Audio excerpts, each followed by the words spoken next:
So this is going to be the start of my build series for my XL185s. It's a 1981 model. My plan is to make it into a bike that I can do anything on. I can take it on enduro loops, I can take it adventuring, I can ride trials on it, I can just play around on it, and possibly even put supermoto tyres on it and turn it into a part supermoto. I'm going to start by putting new rims and spokes into it, painting the hubs, so black rims, aluminium rims, strip the frame of its paint and paint it red. New shocks, modify the suspension, new headlight, paint the tank and seat, new upholstery in the seat, and just make it look like it's new again with a few little nice touches and mods to make it more rideable. I've already started by modifying the frame, so I got rid of the factory foot peg mounts, which I'll show a video of, and put on some bigger foot pegs that are braced stronger in a better position for the type of riding that I'll do, and it should be a lot nicer to ride with that mod already done.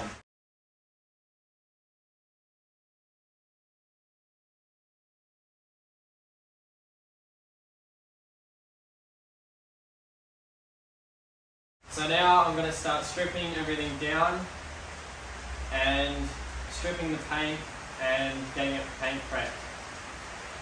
I bought the bike for very cheap.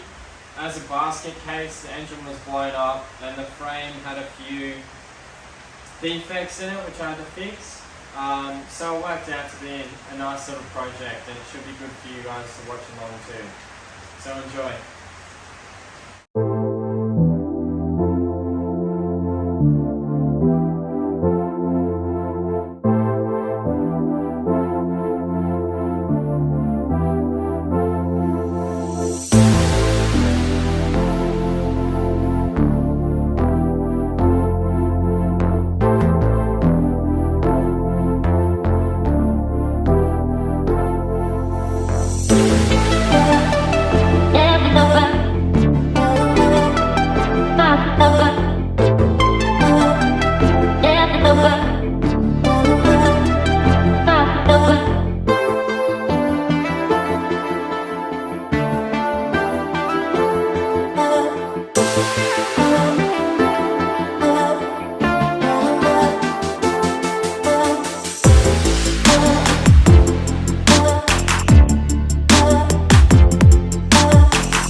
So unfortunately, I don't have a video of rebuilding the engine. I had to strip it down to nothing because there was a problem with the Kickstarter. So that was split the cases, take all the gears out and fix the issue, then put it all back together, strip the paint it,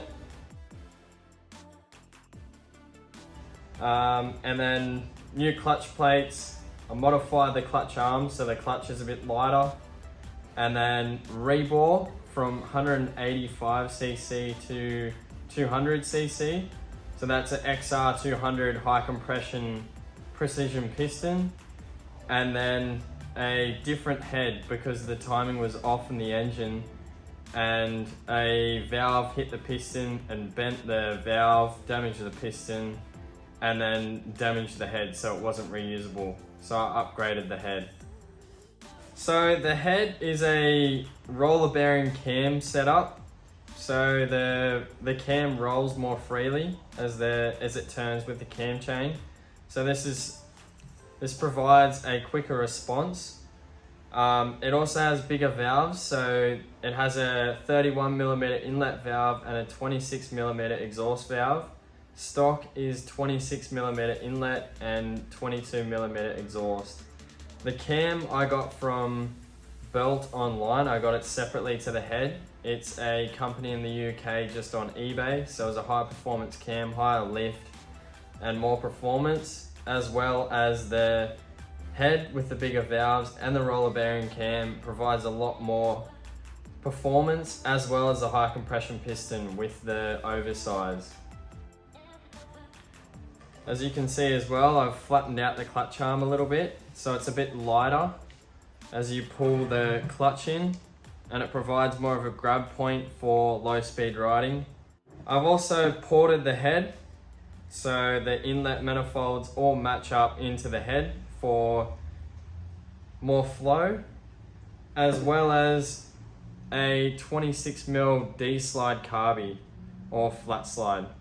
This is a bigger carby than stock, and the flat slide provides more performance because there's less room for the air to travel into the carby, and this provides a sharper response and a lot less lag off the bottom of throttle. I have one of these on my XL185s and it completely woke it up. So that is what made me want to do it to this engine. I would prefer to have the frame sandblasted to get rid of all the old paint to start again, but this is a budget build, so I'm going to be using a wire buff to remove all the paint and get it ready to be prepped and primed and then painted. My inspiration for this build was from Greg Gilson in France, also Small CC Savage, seeing what they do on XL185s and XL125s from the same era. I love watching people riding old bikes and doing things unexpected for the capabilities of the bike. And I also own a TLR200. It's my favorite bike, and I know it from back to front, and the engine is very similar. There's a few similar bits and pieces on the bike, and I just wanted it to be like the brother bike of my TLR. So this will be like the enduro bike that I can register and play around on. Now the fun begins.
Happy with that progress for one afternoon.